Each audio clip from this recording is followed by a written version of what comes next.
Today on This Week in Health IT. As much as I may complain about various health issues that I've been dealing with and needing to interact with the health systems, it's great to be on the other side and seeing how it works as a consumer. Everybody's making progress, no question about it.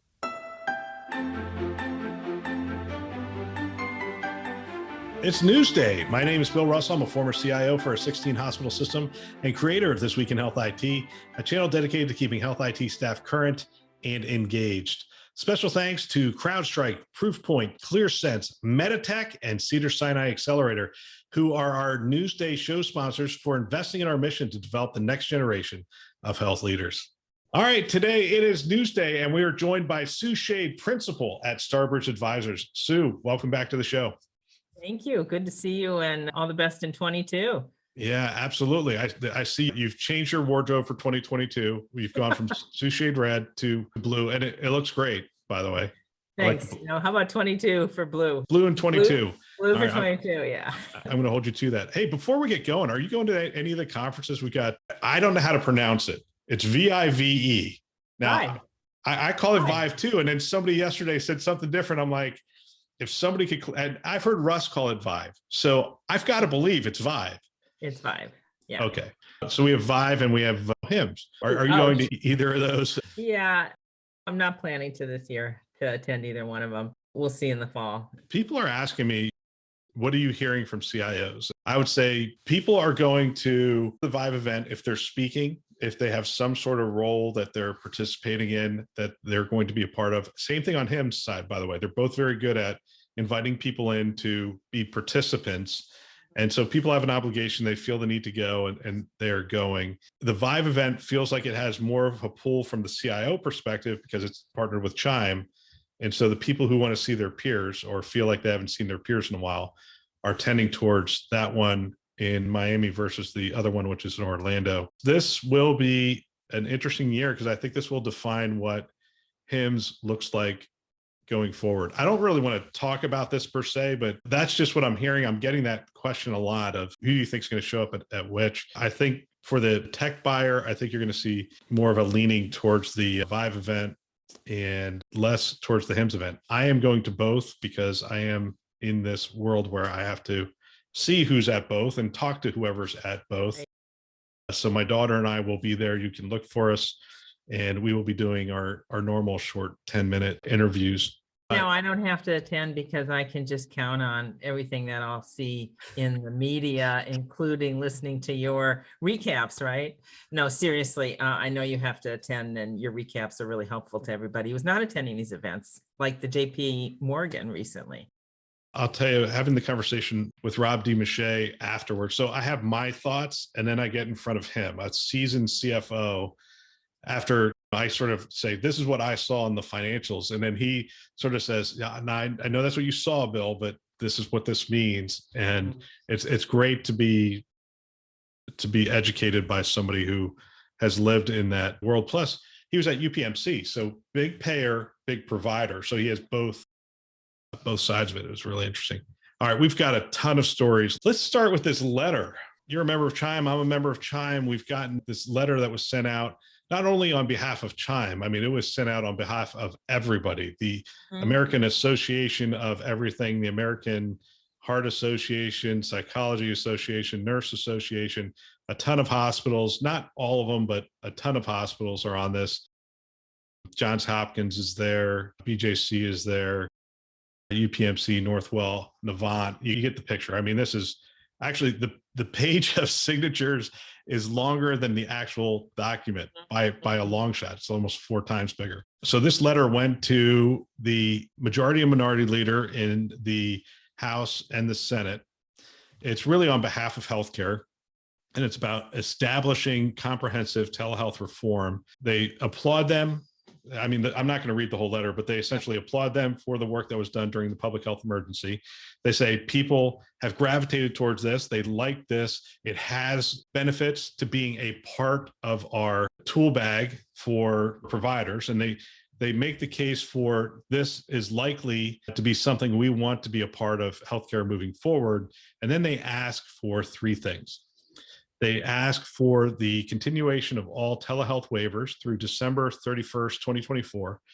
So they're asking for all the stuff that was put in place for the public health emergency to continue for 3 years, essentially. A little less than 3 years, but 3 years. Number two, they require HHS to complete all feasibility, I assume, evaluations related to telehealth by fall of 2023 and combine findings into a single overarching dashboard with recommendations to inform permanent telehealth legislation. All right, so they're saying, hey, if you could, can you have HHS do all the data work before the end of next year? Seems kind of fair, 2 years to get all that done. And then the third thing they asked for is then to take up permanent evidence-based telehealth legislation for implementation in 2024. And they're asking for bipartisanship on this for a handful of reasons. And they closed the letter with those reasons, which are essentially, this is a strong tool in our tool bag.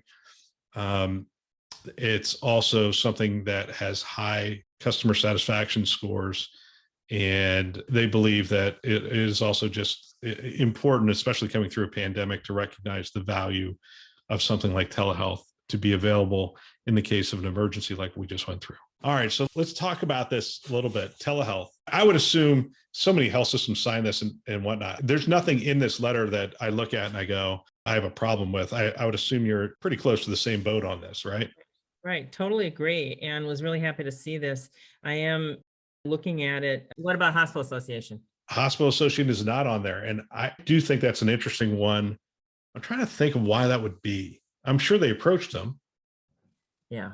Yeah, I don't know. Maybe when you talk to the providers, the actual people delivering care, they may still feel like there's work to do before they make this kind of recommendation. Although this recommendation doesn't indicate anything with regard to the actual telehealth technology or how it's integrated or the data flow or the usability. So, I mean, these three requests are pretty sound. They are. And one that strikes me is the idea that it needs to be renewed every 90 days.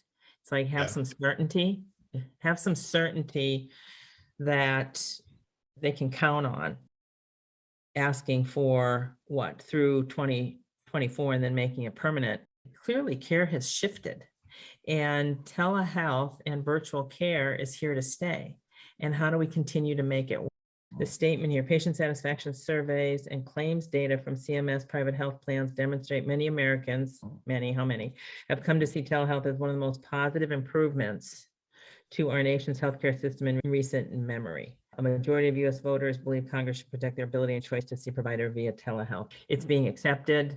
Our providers are making it work. Our providers are accepting it. So it's a no-brainer to me. But two challenges with this. One is telehealth is everything from video visit to telephone call. And so we're essentially saying, make it all work. And the challenge has always been, how much fraud have we introduced? And I've done a couple of Today shows on the fraud that's been introduced for this. It's not staggering. It's probably no more than exists in other different practices and different things that are going on. But again, it does open it up for fraud, especially you do a 10-minute phone call. What's the record of that? What does it look like? There's definitely value to the patient to actually talk to a physician or a clinician of some kind.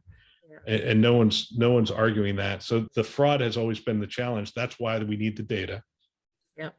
And I really do see this being bipartisan. This is one of those areas I hope that becomes a foundation for bipartisan support of where healthcare could go. I also think we have a clinical labor shortage, and telehealth will probably be the answer to some of that in rural locations, in places where hospitals shut down. So this is, it's kind of funny. I sort of want to argue to just make this more interesting, but there's nothing really to argue here. There's nothing to argue.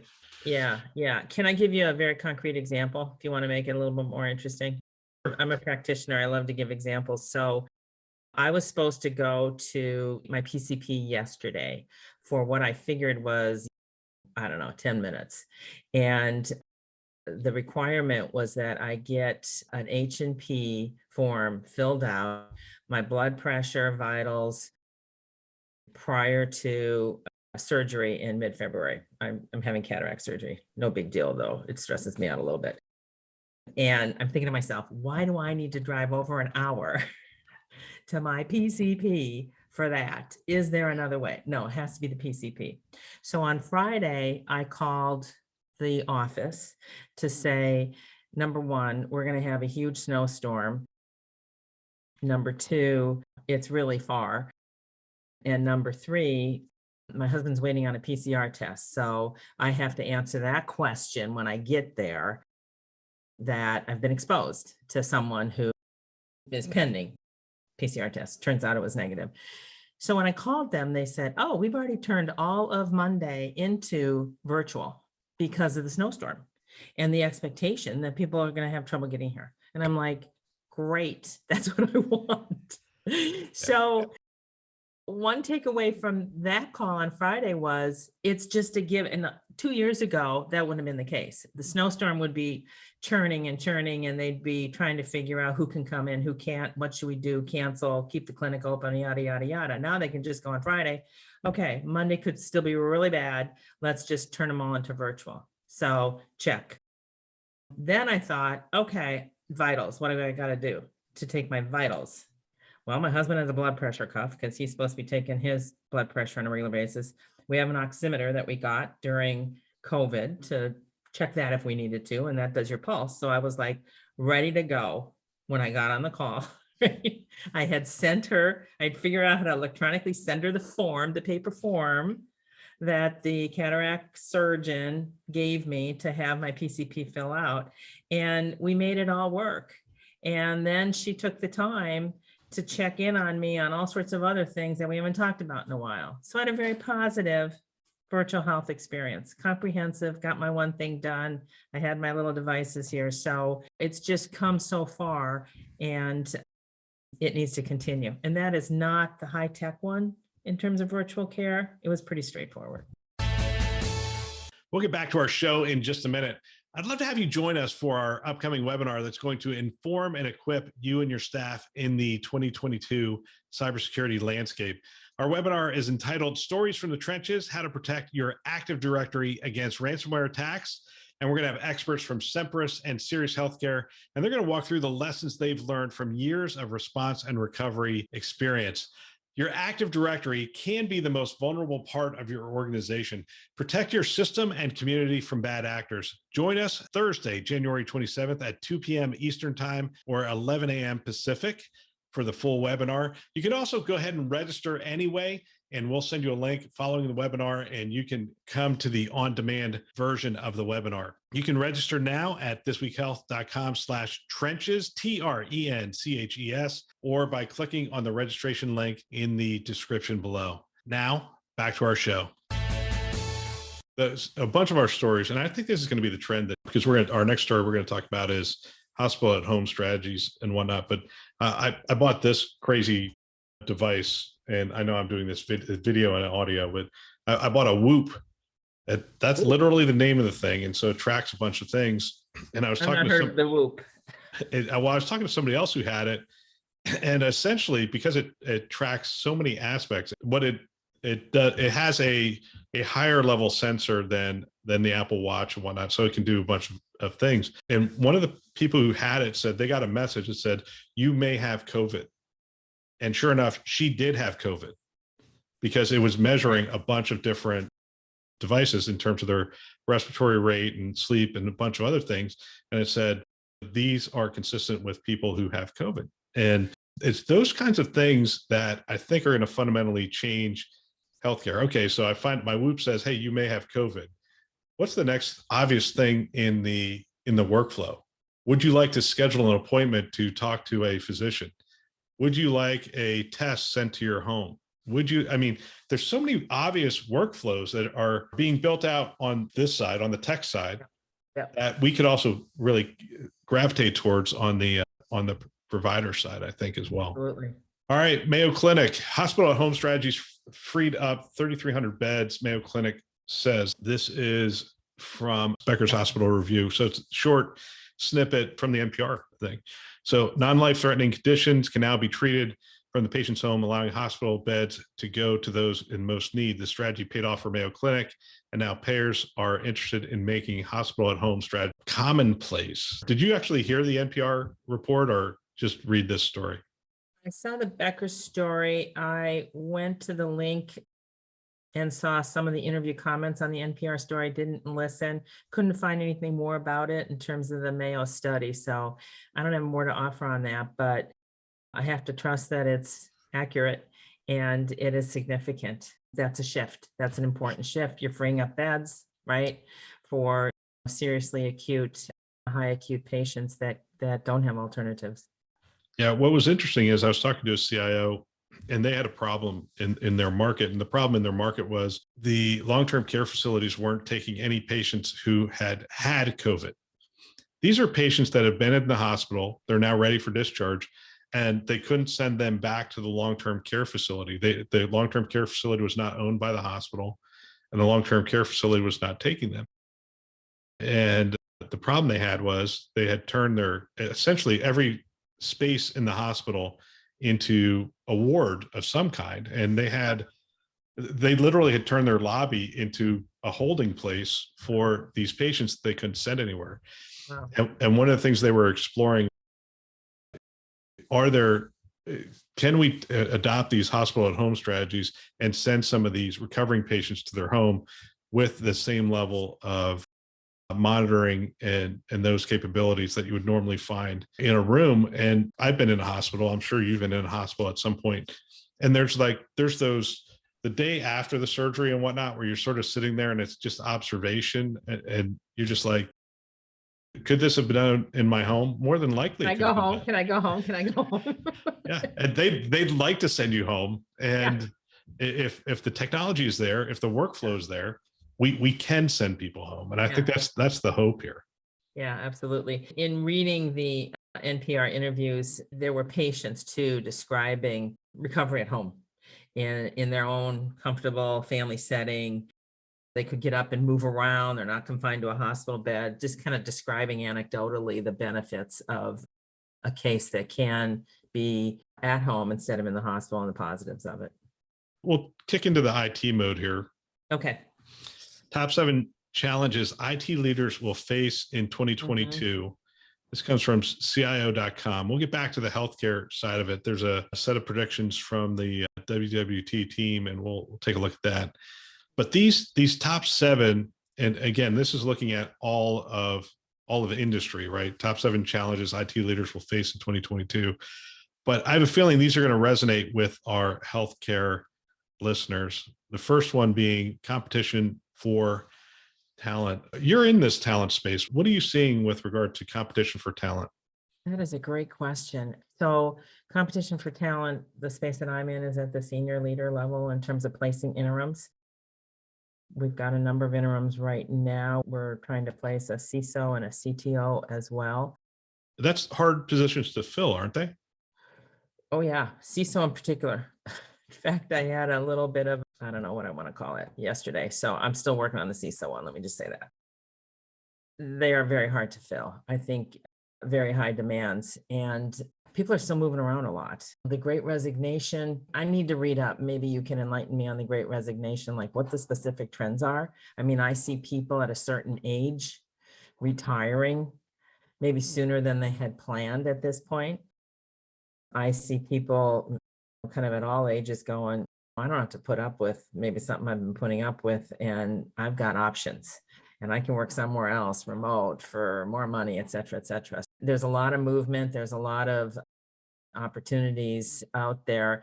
One thing that I see is an increase on LinkedIn by leaders posting positions. And if you just look at your newsfeed on LinkedIn, everybody is hiring and trying to find people and draw them in. Aaron Meary's got, the picture over the water in Florida, like, okay, come work for this organization and we're doing all these fabulous things. And oh, by the way, this is your view every night or something, right? Over the water.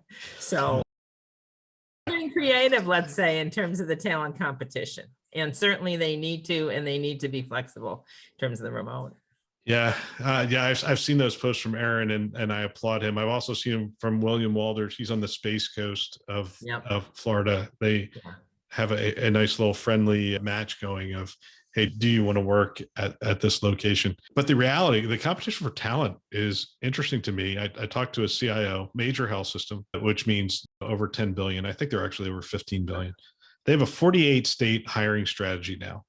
They sold their IT building. They no longer have an IT space. They have sort of a WeWork shared office space for people to go to. Yep. And Yep. you and I have talked about this before. I'm looking forward. I'm going to get to spend some time with him this week, actually, this Thursday. I'm looking forward to asking him about building culture, about retention, because the great thing about a 48 state strategy is you've just opened up your pool to a lot of candidates. The downside is it's really hard to stay close to a 48 state strategy when you're connecting like this. There's a certain amount of distance that happens when I'm staring at a camera, even though I am looking at you from time to time. I have to make eye contact with the camera and all those things that go along with this. People get an offer. This part of what you were saying, people get an offer for more money working at a different health system, and it's just different boxes of people that show up on their screen. It really is almost like I work in virtual reality. If I don't have coffee with people, if I don't shake their hand, if I don't see them, do I really work for that health system, or am I just a cog in a wheel to keep the technology going for that health system? And so that's something I get concerned about. We get dinged, by the way, whenever we have this conversation, and they say, man, we could see you guys have a little bit of gray hair because you're talking like old people, not like people who are adopting this virtual world and everybody should be remote. And I'm like, yeah, I just don't think that's thinking through all the ramifications of everybody going remote. Okay, yeah, we do have gray hair, so we have been there for a while, and I'll tell you, if there's a generational thing about how can you manage people remotely, you have to be together. I don't subscribe to that at all. To me, it's about the human connection, right? And building the culture and the teamwork and getting to know people. And certainly in this virtual world, people can still do all those things. It's harder, but there is value to that connection. And I don't know what the answer is. I'll tell you, I had my own kind of personal meltdown over the holidays. And I think that 2 years of what we have lived with and lacking that human connection kind of came crashing down on me. And we can't deny that that's important. It's the human connection, it's building that culture, and that is going to be hard, and it has been hard, but organizations are figuring out all sorts of ways to do it. I would say one other thing. I did have experience. I was at Ernst& Young for a year. Ernst& Young, obviously, I'm dating myself, right? EY now. Right? But any of those big consulting firms, they're national and international. So you didn't know everybody except the people that were in your office, right? So I was in the Dallas practice, but I didn't know all the people in Dallas practice because they were out at clients all the time. But as an organization of consultants nationally and internationally, they would find ways for people to connect and to build that culture. That's very different than if you are, let's say, a health system in the name a part of the country and you have a 48 state strategy. You don't have offices and groups in every state, right? You have individuals, right? So I won't pretend that I have the answers on this because I haven't had to do this other than my work at Boston Children's last year, where we were all remote all the time. And I met just a couple of my leaders in person. Well, this is the story I tell people when we have this conversation. I'm like, look, I've moved a bunch of times. I've moved from the East Coast to Missouri, from Missouri to California, from California to Florida, and then a couple other places. And there's friends within the neighborhood, and we see those people, and we have drinks with those people. We play cards with those people, and we interact with those people. And then there's friends we've had in that same thing. We had that same interaction with them with a different community in each one of those locations I'm talking about. But now that I live in Florida, how many of those people do you think I have a close relationship with from California, Missouri, and Bethlehem, Pennsylvania? But how many of those people do you think I still have a close relationship with. Only those that I'm really working hard Yes. to make Yes. sure I have a relationship with them. Yes. Yes. But you know what? You have to work at it. But also now that we've just adapted these, I say Zoom, that's what we use, but whatever tool you use.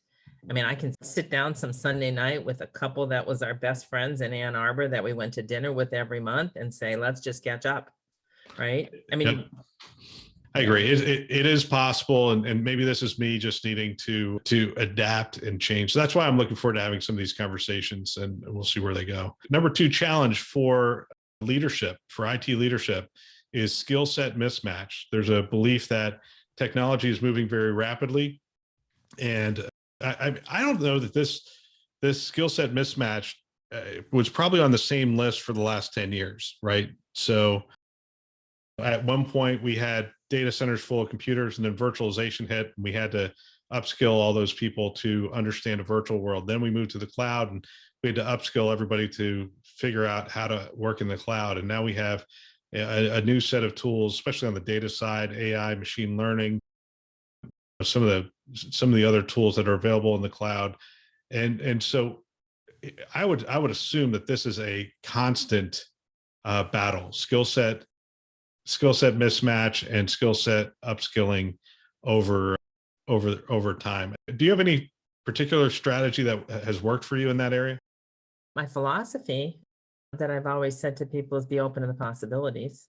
So as you need to get retrained to adapt and work with the new, be open to that. But particular strategies, no, just cross training and ongoing education, but no silver bullet here.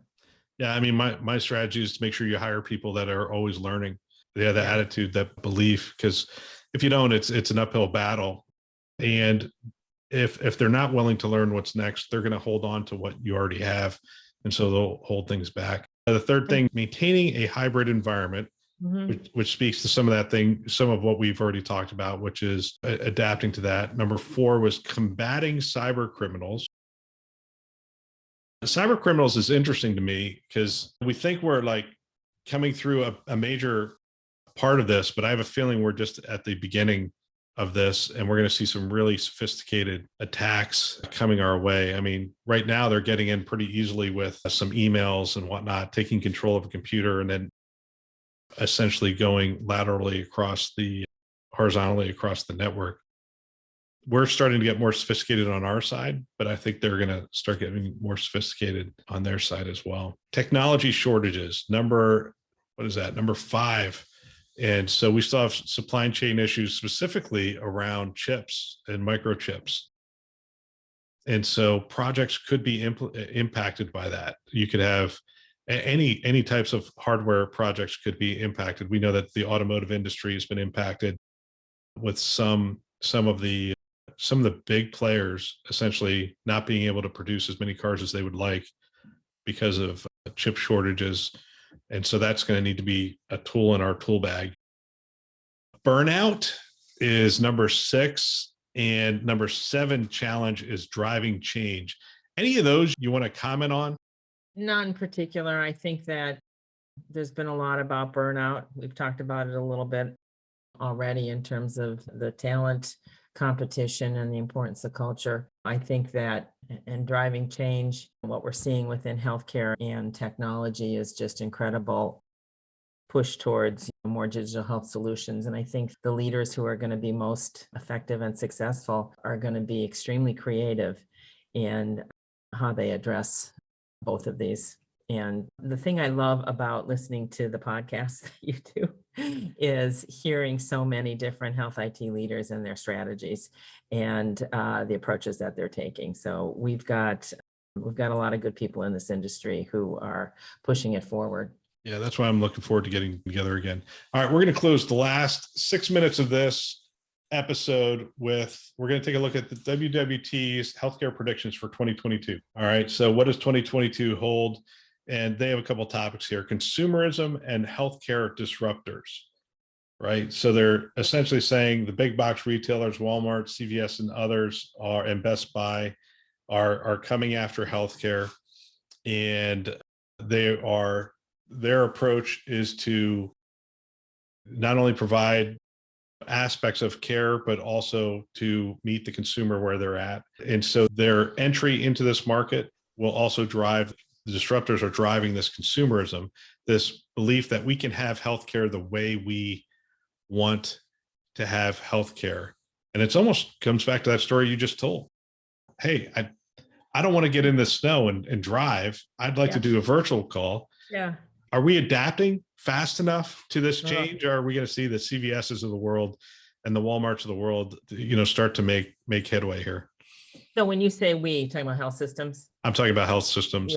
Yes and no. I mean, I kind of, as much as I may complain about various health issues that I've been dealing with and needing to interact with the health systems, it's great to be on the other side and seeing how it works as a consumer.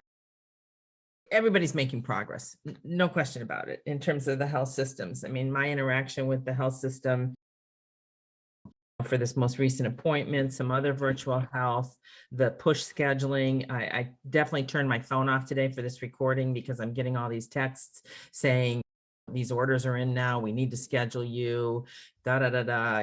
So the engagement is there and they're trying to make it as easy as possible. There are issues, but they're trying. At the same time, in terms of the retail pharmacies, if you interact with the retail pharmacies for anything right now, like COVID testing and trying to schedule a test, or when we got our booster, they all have a long way to go, in my opinion, in terms of making it really friendly and easy. CVS is probably ahead of Walgreens with the Minute Clinic strategy and space carved out specifically for Minute Clinics and in many pharmacies, but a lot more to do in terms of making it really accessible, easy to use, and a lot less frustrating for consumers, but it's all moving along. The other point, if I may, in this part of the article, it talked about with nearly 40% of patients, 40% stating they have no brand loyalty to their healthcare organization. What are health systems doing to avoid being left behind, and the importance of the unified self-service digital experience? I don't know what you thought about that statistic, but I come from a place of loyalty. I have been in the same health system for care since 2000, with the exception of the couple years when we were in Michigan. And when I talked to my provider, for example, yesterday, and she's like, well, okay, we're closer to you without driving in for an hour. Can you get some screening tests that you need as part of your annual coming up? And she was emphasizing convenience and where can you go on the South Shore in Massachusetts. And I've already figured out that the South Shore of Massachusetts is kind of owned by the competitor health system to where I go. And so should I go there where my records? So it's probably a generational thing in terms of that loyalty. If I was far younger and didn't have that much going on to track from a health perspective, I may be much more willing to just go anywhere that's convenient. I think I'm willing to give up on some of that at this point. I agree with you. It's generational, but I think every generation gets older. And so even though the younger generation will be the first to tell you, I don't have a primary care doctor, but when they turn 55, my guess is they may have somebody that they want to see on a regular basis who they trust. And primary care may be virtual in 30 years or so, but they may want to have that person who sort of coordinates their care, who acts as a quarterback, who takes the information in and says, yeah, based on what you're telling me, you're going to want to see this person. And we don't really care where you go because you're paying me for primary care. And I'm going to get your record from Mass General. I'm going to get your records from wherever. I don't know where you go up there, but yeah, I worked at Brigham. Is that a clue? yeah. That would be a little bit of a clue. Let me move us through this a little bit. Virtual Care 3.0, and there's an interesting thing in here. Combined with CMS's continued expansion of reimbursable remote patient monitoring services, more than 75% of organizations feel RPM adoption will be on par or surpass inpatient monitoring in the next 5 years. Now, when you hear that stat, obviously you have to click on it and you look at it and you say, oh, it was a study done by VivaLink which of course connects up remote patient monitoring. And they don't give you really any of the statistics. Like they give you percentages, but they don't tell you how many hospitals or clinics they talk to in this. But regardless, it's maybe not 75%, but I'll bet you if we did pull aside a lot of healthcare leaders at this point, they would say, look, from a technology perspective, there's a lot of things we're doing today remotely that we didn't think we'd be doing 5 years ago. So to think that remote patient monitoring will be on par in the home in 5 years to where it is in the hospital today is probably not that far-fetched. We had another article we're not going to get to, and it talked about virtual care 3.0 and really thinking through workflows that could flow well beyond the health system, and they're centered around the consumer. So it's remote patient monitoring from the home. It's remote patient monitoring from devices that are always connected to them. It's more touch points. It's a different way of thinking, but I'm always connected to my healthcare provider, always providing them information. And somehow they're culling that information so that if there's any anomalies, instead of healthcare being reactive and requiring me to recognize when I'm having a problem, they might be able to be proactive and connect with me and let me know that I'm having a problem. Yeah. And my comment on this is that statistic, more than 75% of organizations feel that RPM adoption will be on par, surpassing patient monitoring. What jumps out at me, Bill, is the type of monitoring. I mean, we're not talking about the level of ICU inpatient monitoring. We're talking about a different kind of monitoring, but at scale and more patients versus that. And I'm not a clinician to define this well, the kind of monitoring that's happening in an ICU situation in a hospital for a smaller number of patients. So I'd make that comparison. Yeah. And so we talked to John Halapka in the first episode on the conference channel on the keynote show this year. And he talked about this. They do have higher level of acuity care that they're now doing. Mayo and Kaiser are doing out of the home. But he also said there's a vetting process that goes on before somebody even gets close to that program, because not every home is conducive to that kind of monitoring. And part of it's connectivity, but part of it's just, hey, are they better off not being in that home and being in the hospital? Mm-hmm. And they do that evaluation. And I forget the numbers, but it was a significant number don't qualify for their higher acuity care out of the home because of any number of factors that exist within the home itself. Mm-hmm. That gets into social determinants of health and what's the home situation like. Yep, absolutely. In this WWT article, I don't want to shortchange it, but we're really out of time. They talk about cybersecurity, they talk about cloud and smart hospitals. I think all of those are significant trends. The smart hospital trend, I think, is one to keep an eye on. And most CIOs I'm talking to are the automation piece. Again, huge. Absolutely huge. Robotic process automation is huge. And then I talked to a healthcare leader yesterday they're actually using lots of robots. I sort of laughed, but she's like, look, we have robots. They're moving around. They're literally moving around our hospital all the time. And it wouldn't be the first time. I mean, I've seen them at UCSF. I saw their robots sort of carting things around the hospital, but these are getting more sophisticated, smarter, interacting with people, helping people to make decisions in the hospital, of essentially stopping them and saying, do you need directions? Sort of like an R2D2 robot saying, hey, do you need directions? And where can I help you get to? And not only telling them where to go, but hey, I'll take you there. And the robot turns around and goes down the hall and you follow the robot. I love it. I love it. So are these multiple hospitals, or are you talking to some that have like really invested and have a lot of robotic? There's a lot of pilots going on, I would say. Okay. I would say that way, because we're not used to robots yet. We've got to figure out how humans are going to interact with robots. Do they feel comfortable with them, or are they going to see them and like run away? It's just scientific method. We have a theory that if we put robots in the parking lot who can give you directions, that people will use them. Well, let's find out if that theory is true. I don't know. Yeah. Okay. Well, we adapt to change. We've adapted rapidly to change in the last 2 years. Sometimes we adapt more slowly. Absolutely. But we do change over time. Sue, thank you again for coming on the show. I look forward to staying in touch. and hearing about the work at StarBridge Advisors and hearing about your blog. Your blog's still going, right? It is. I took a break in January and I posted some previous blogs on leadership and coaching, but I'll be writing this week new content. Yes, too long. I shouldn't say too long, 7 years. Haven't pivoted to the podcast world because you're willing to talk to me once in a while, but yeah, Schade.com. I'm still blogging weekly.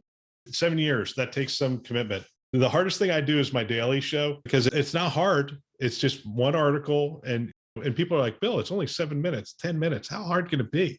It's like, yeah, it's harder than you think. Yeah, it takes time. It's all right. We do it for a reason, right? Absolutely. Hey, Sue, thank you again. Appreciate it. Good to see you. Thank you. What a great discussion. If you know of someone that might benefit from our channel, from these kinds of discussions, please forward them a note, perhaps your team, your staff. I know if I were a CIO today, I would have every one of my team members listening to the show. It's conference level value every week of the year. They can subscribe on our website, thisweekhealth.com, or wherever you listen to podcasts, Apple, Google, Overcast, Spotify, Stitcher, you name it, we're out there. Go ahead, subscribe today, send a note to someone and have them subscribe as well. We want to thank our Newsday sponsors who are investing in our mission to develop the next generation of health leaders. Those are CrowdStrike, Proofpoint, ClearSense, Meditech, and Cedars-Sinai Accelerator. Thanks for listening. That's all for now.